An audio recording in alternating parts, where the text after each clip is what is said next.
Have you ever wondered what happens on a typical day in the life of a Star Trek cast member? Well, we thought it would be fun to follow Voyager's expert guide, Neelix, otherwise known as Ethan Phillips, on a special expedition. He's going to take us through a complete day of his shooting, from his first early morning makeup call to the final take of the day. And along the way, we'll show you a glimpse of all the many departments working together at warp speed to deliver this new weekly series on schedule.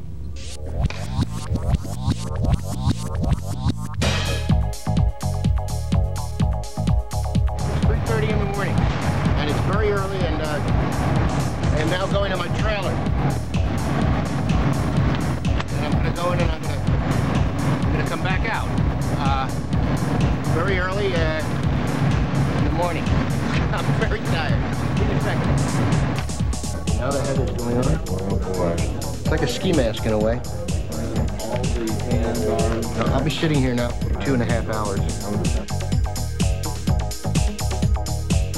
We're now in our 22nd hour. Went a little longer. A little bit longer than expected.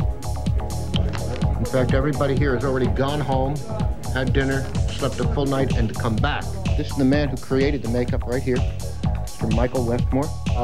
I think, the original concept of this is they wanted to keep, the character cute and likable. The eyes are like a lemur, and two of the things we thought people could communicate with was a warthog type of a look. This is something that Scott came up with as far as the spots though, but doing these things, the hair type off the top of a warthog and little mutton chops that come through here. This is not the first time Ethan Phillips was asked to undergo an elaborate makeup job.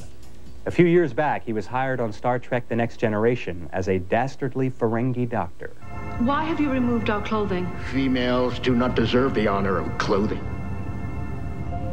They're as bad as humans. Look at that leer on his face. Hypothetically speaking, what's happening, in a sense, is that we're actually shooting an episode right now. So we're shooting episode 105. Really? I've been studying my tricorder operations manual. Lieutenant Torres has brought me up to date on lithium geophysics. They're probably building sets for episode 107. This is a set that is on the holodeck. It's a program for Captain Janeway. They're writing episode 110. Okay, page 1, scene 1, interior Wren's house, night. They're dubbing episode 104, and they're working on many different episodes at once. All the different departments.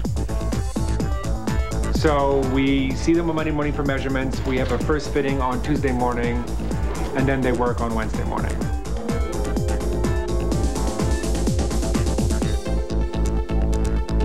This is something newly introduced. It's a centrifuge. Starfleet medical laser cutter.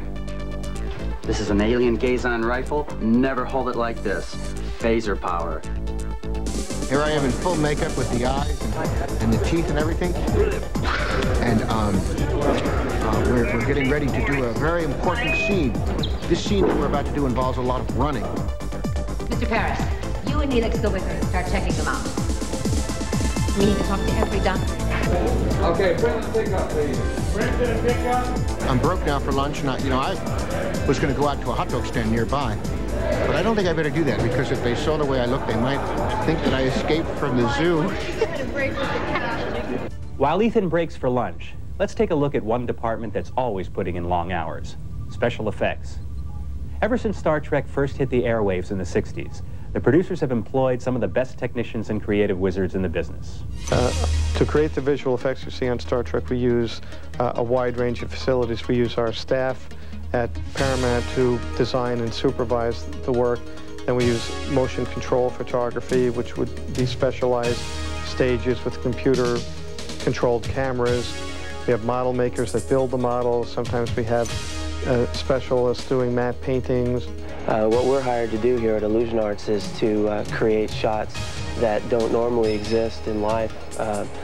For instance, a science fiction city or some sort of elaborate background that would be too expensive to build or to create in any other way. We also sometimes use our special effects people at Paramount, headed by Dick Brownfield and Gary Monak, to do our pyro work or any special miniature explosions, stuff like that. I started back in 1963, I was at Desilu, and I got involved with the first Star Trek, which was with Jeff Hunter. The technology is just astounding. What's gone on from what we did on the original show, actually what we did on the pilot with hoses and moving things and a lot of puppeteering work, to what we're doing right now, which is we're really into some electronics. I'm getting you out of there, Chakotay. Not yet. Filming where no one has gone before is one of the most creative challenges for visual effects experts like Dan Curry and David Stipes. They spend hundreds of hours working out elaborate flying sequences for Voyager and other Starship miniatures. One of the features that's going to be very unique on this craft as opposed to the Enterprise will be that the wings will raise up for the warp functions. So we will see the ship come flying along, the wings will raise up, we'll have the nice blue engine flash, warp engine flash, and then it will streak off into warp. One of the things that we've done a little different with this ship than we've done in the past is we've incorporated transparencies, which are little slides of our sets inside some of the windows here, so that when the camera is flying by it at closer distances, you get the feeling that inside those windows are some of the colors that are on our real sets and some multiplaning that you would get from flying by a real room. Boy, with all the 24th century technology these guys have dreamed up, you'd think they could have found a way to give my character a little holographic hair. But then again, if Picard can baldly go, why can't Picardo? Oh well, let's see how the day's progressing with Neelix.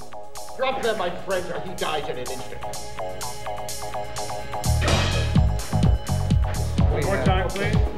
Drop them, my friends, or he dies in an instant. Okay, Brendan, pick up, please. It's a wrap. Crew call per call sheet, 7 o'clock. See everybody tomorrow. Typical day. 15 hours. Exhausted. I got another hour and a half of this stuff to come off, then I'm done. Not bad, huh? Out of the makeup, I feel fantastic. But it's still dark, just like it was when I arrived. It's been wonderful having you people with me all day. Thank you very much. When we come back, the greatest captains in Star Trek history, from James T. Kirk to our newest captain, Catherine Janeway.